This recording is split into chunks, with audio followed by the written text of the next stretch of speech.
It is October 27. Recently, we buried the brother of my colleague in journalist work, a very young man who, from the early days of a full-scale invasion, joined the army, bravely fought and was killed a few weeks ago in enemy shelling.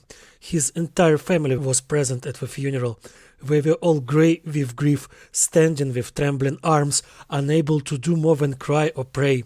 Only his 2-year-old daughter, who still doesn't understand what death is, ran cheerfully among the graves.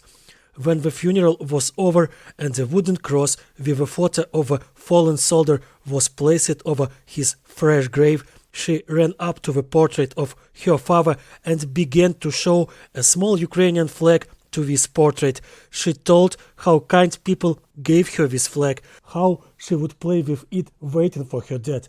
And when the relatives led her away from the cemetery, she ran back to the cross, looked at the photo with a smile and said, "Daddy, we are waiting for you at home."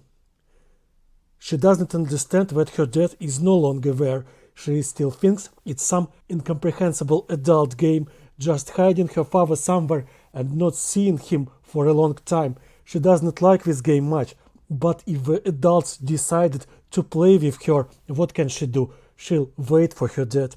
But he won't come back. He will never read her stories again, or teach her to ride a bike, or accompany her to school, or wish her a happy birthday. He's gone because our reckless neighbors decided that they must come to our land and kill the father of this little girl, and thousands of other fathers, mothers, grandmothers, grandfathers, brothers and sisters of such little girls and boys.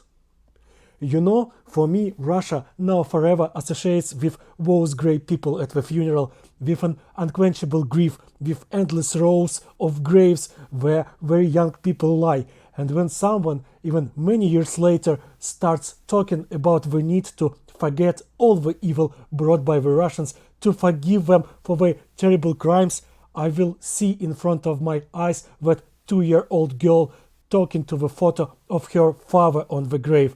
"Daddy, we are waiting for you at home."